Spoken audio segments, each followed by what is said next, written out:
अस्सलामुअलैकुम बिस्मिल्लाहिर्रहमानिर्रहीम। Welcome to my channel पढ़ो लर्न टुगेदर। उम्मीद है कि आप तमाम लोग खैरियत से होंगे और आपके बोर्ड के पेपर्स की तैयारी बहुत अच्छे से हो रही होगी। आज हम क्लास 11 मतलब क्लास 11वीं जमात उर्दू के क्लास 11 का आज हम लोग पढ़ेंगे कि इसका पेपर पैटर्न कैसे है अकॉर्डिंग टू 40% MCQs।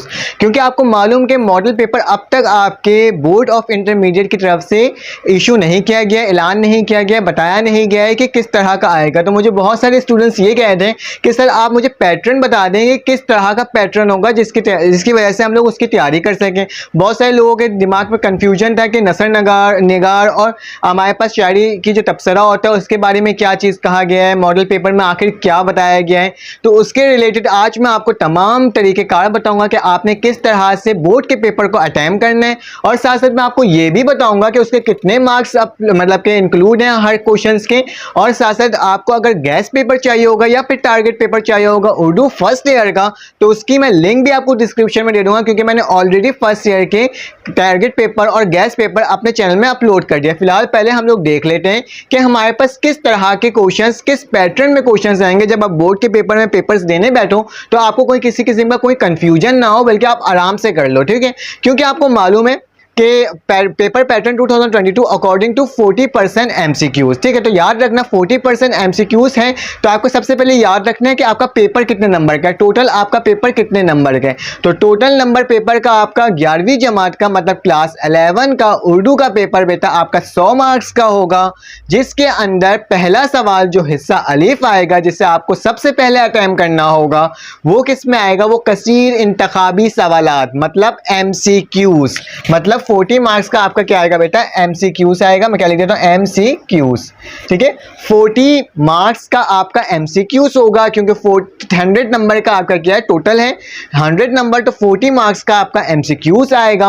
और MCQs कहां से आएगा, सवाल ये पैदा होता है। तो याद रखिएगा MCQs आपके बुक का जो इंडेक्स होता है, मुसन्निफ का नाम, शायर का नाम, ये मतलब कि ये जो लेक्चर है, ये जो आपका सबक है, असबाक है, वो किसने लिखा है, और साथ साथ इसका मोरल क्या था, इसके तसन्नुफ क्या थे, तमाम जो चीज़ें होती हैं उससे आप तैयारी करोगे तो इंशाल्लाह आपके बोर्ड के पेपर में MCQs का सवालात निकल जाएंगे, आराम से हो जाएंगे। और साथ साथ मैंने आपको अपने गैस पेपर में भी प्रोवाइड किया और बताया, और कोशिश करूंगा कि आपको MCQs को भी आपके बहुत सारे सेंड कर दूं ताकि आप उससे तैयारी कर लो। उसके बाद हमारे पास आएगा हिस्सा बे। हिस्सा बे हमारे पास आता है मुख्तसर सवालात। कौन से शॉर्ट क्वेश्चन जो होते हैं ना हमारे पास, उसको क्या कहते हैं हम लोग, हमारे पास क्या होते हैं शॉर्ट क्वेश्चंस को हम लोग क्या कहते हैं, मुख्तसर सवालात कहते हैं। तो शॉर्ट क्वेश्चन जो आपका आएगा हिस्सा बे में आएगा और वो होगा आपके पास, उसके अंदर 4 सवालात आएंगे। कितने सवालात आएंगे, 4 सवाल आएंगे। पहला सवाल तो ये हो गया, ये तो हटा दो। उसके बाद से 1 2 3 4, मैंने 2 से स्टार्ट किया, 2 3 4 5, लेकिन देखने में कितने बेटा 4 क्वेश्चंस हैं। तो हमारे पास 4 क्वेश्चंस आएंगे हिस्सा बे मतलब शॉर्ट क्वेश्चन आंसर में, मुख्तसर सवालात में। तो पहला सवाल कौन सा होगा बेटा, आपका पहला सवाल होगा इक्तबास की तशरीह। क्या होगी, इक्तबास की तशरीह होगी। और इक्तबास की तशरीह कितने मार्क्स का होगा बेटा, 10 मार्क्स का होगा। इक्तबास की तशरीह आपका दूसरा सवाल मतलब हिस्सा बे का पहला सवाल होगा और उसमें क्या आएगा आपका 10 मार्क्स का होगा, जिसके अंदर आपको लिखना होगा सबक और मुसन्निफ का नाम, सबक और मुसन्निफ का नाम, और साथ साथ जो इक्तबास आएगी उसकी तशरीह करनी होगी। इक्तबास एक तरह का एक पैराग्राफ होता है जहां से लिया जाता है चैप्टर से, उसके बारे में आपने बताना होता है कि इसमें बताया क्या जा रहा है। हाँ, तो सवाल ये आपके पास पैदा होता है कि बेटा आप ये कहेंगे सर आप ये बताएं कि इक्तबास आएंगे कितने। तो बेटा हमारे पास 3 इक्तबास आएंगे। कितने आएंगे, हमारे पास 3 इक्तबास आएंगे, 3 इक्तबास आएंगे, जिसमें से आपको सिर्फ और सिर्फ एक इक्तबास आपको एनी वन, ठीक है, एनी वन आपको क्या करना होगा, उससे अटेम्प्ट करना होगा।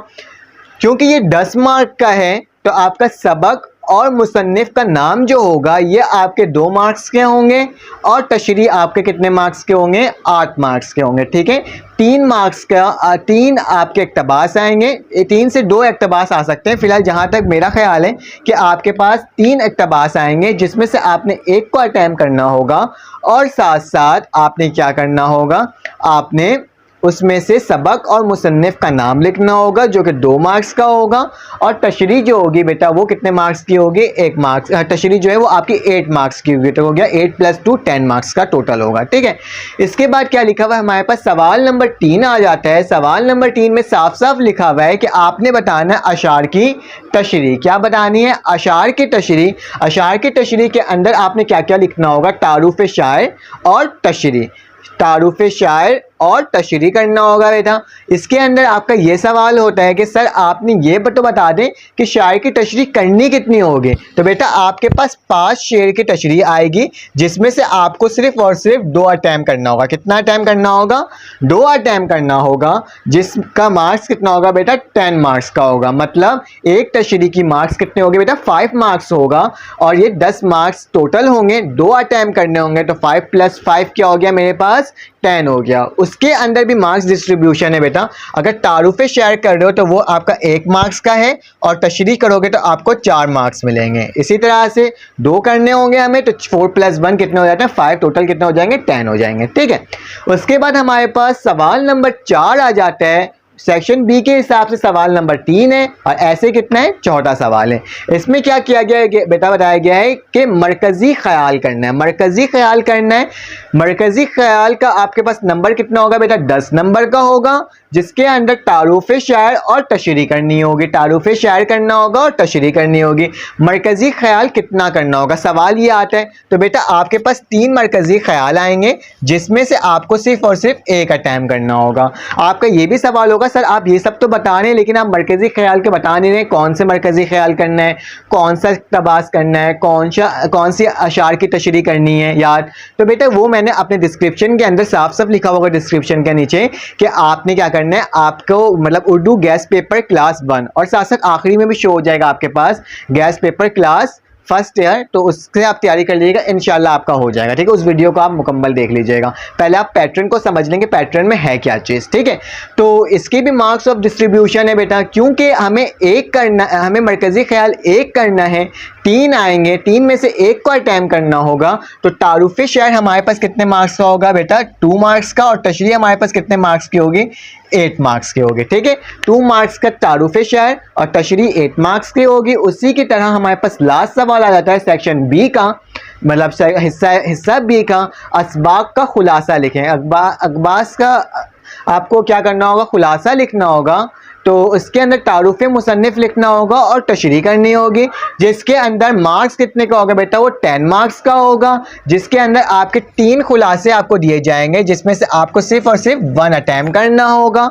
और तारुफ के मार्क्स होंगे बेटा आपके पास 2, और तशरीह के मार्क्स होंगे आपके पास 8। तो 2 + 8 हमारे पास कितना होता है, 2 + 8 हमारे पास होता है कितना, 10। तो हमारे पास कितने मार्क्स का हो गया, पूरा सेक्शन बी हमारे पास हो गया, हिस्सा बे हमारे पास कितने मार्क्स का हो गया, 40 मार्क्स का हो गया, और 40 मार्क्स का MCQs। तो मतलब 40 मार्क्स हमारे बी और मतलब हिस्सा बे और हिस्सा अलिफ में ही हमारे 40 मार्क्स निकल जाएंगे। आपके बोर्ड के पैटर्न ने अपने जो इतने सारे सवालात आया करते थे पहले, उसको बहुत मुख्तसर सवालात में कर दिए, बस फ़र्क ये किया है कि मार्क्स सबके बढ़ा दिए। और उर्दू में मार्क्स बहुत मैटर करते हैं। अगर आप ज़्यादा लिखोगे, जिस हिसाब से बोर्ड का पैटर्न होता है उस हिसाब से लिखोगे, तो इंशाल्लाह आपके अच्छे मार्क्स आ जाएंगे। उसके बाद हिस्सा जीम आ जाएगा बेटा। हिस्सा जीम के अंदर आपके पास नसर निगारी या शायर पर तबसरा करना है। बच्चों को ये बहुत कंफ्यूजन थी, बहुत ज़्यादा कंफ्यूजन थी कि सर पहले तो हमारे पास नसर निगार और शायर दोनों याद करना होता था, क्या इस दफ़ा बोर्ड के पेपर में क्या सिर्फ हमें एक याद करेंगे हमारा हो जाएगा?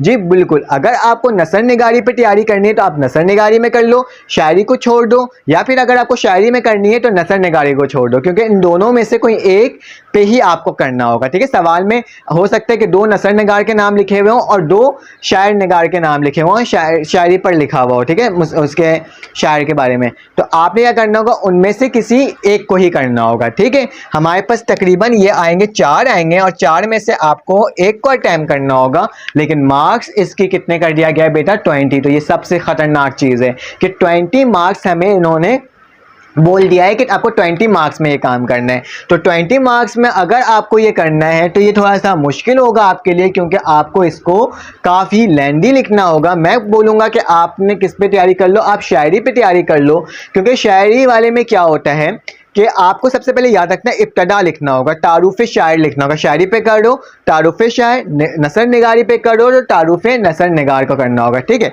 तो शायरी पर काफ़ी हद तक आप कोशिश कीजिएगा कि ज़्यादा लिखो, क्योंकि क्या होगा इसके मार्क्स आपके तारुफ के मार्क्स भी होंगे 20 मार्क्स के अंदर। आपको क्या क्या लिखना होगा इसके अंदर, आपको इसके अंदर लिखना होगा तारुफ, ठीक है, तारुफ पूरा लिखना होगा। आपको सेकंड हेडिंग के अंदर आपको खुसूसियात लिखना होगा, किसके, कलाम की खुसूसियात। किसके, कलाम की खुसूसियात लिखेंगे तो उससे क्या होगा, आपकी तैयारी अच्छी होगी, ठीक है। खसूसियात आप लिख दिया, कलाम जो भी आप लिख रहे हो, जिसका भी लिख रहे हो इसकी खसूसियात लिखोगे। और खसूसियात के बाद आपने क्या लिखना है, नाकिदीन की आरा। नाकिदीन की आरा जब लिखोगे तो उसमें क्या होगा आपके पास, उसके भी मार्क्स होंगे। नाकिदीन की आरा के तकरीबन आपको 4 से 5 मार्क्स प्रोवाइड किए जाएंगे, खसूसियात के तकरीबन 14 से 15 और तारुफ के भी तकरीबन 2 मार्क्स आपको दे दिए जाएंगे, जो इसके हिसाब से वो टोटल करके आपके मार्क्स हो जाएंगे। हेडिंग्स कितनी होनी चाहिए, हेडिंग्स तकरीबन आप 13 से 14 हेडिंग कर दो, काफ़ी है आपको। लेकिन कोशिश कीजिएगा कि हर हेडिंग के बाद आपने क्या करना है, हर हेडिंग के बाद आपने मतलब जिस बारे में आप लिख रहे हो उसके बारे में, अगर शायर का कर दो तो उसमें उसके शायर को लिखना है, उसके मुनासिब पे आपको क्या करना है, शायर को शायरी लिखनी है। 2 लाइन की शायरी, 3-4 लाइन का भी आप कर सकते हो कि लिखना है। उससे क्या होता है, आपका इंप्रेशन बहुत अच्छा जाता है और बोर्ड के पेपर्स में आपके मार्क्स बहुत अच्छे आते हैं। तो यकीनन मैंने आपको ये तमाम चीज़ें समझाई है, कोशिश तो मैंने की है कि मैं आपको डिटेल में बता सकूं फर्स्ट ईयर क्लास 11वीं जमात का मॉडल पेपर पैटर्न। अगर आपको ये अच्छा लगा हो तो आपने सब्सक्राइब कर लेना है, क्योंकि मैं आपको तमाम ग्रुप्स के तमाम सब्जेक्ट्स के आपको इसी तरह से पैटर्न बताऊंगा, उसके मार्क्स ऑफ डिस्ट्रीब्यूशन बताऊंगा, क्योंकि बहुत कंफ्यूजन है आप लोगों को कि सर आने वाला किस तरह से। तभी मैंने आपको क्या कर दिया, आपको ये प्रोवाइड कर दिया है। अगर आपको ये वीडियो अच्छी लगी हो तो आपने सब्सक्राइब करना है, बेल के आइकन को क्लिक करना है, लाइक करना है, कमेंट में करके बताना है कि आपको कौन सा सब्जेक्ट्स पहले चाहिए, ताकि मैं उसे आपको वक्त पर ही दे सकूँ। तो अपना ख्याल रखिएगा, अपने इर्द गिर्द का ख्याल रखिएगा, दुआओं में याद रखिएगा। फिर आपसे मुलाकात होगी एक न्यू वीडियो में। अल्लाह हाफ़िज़।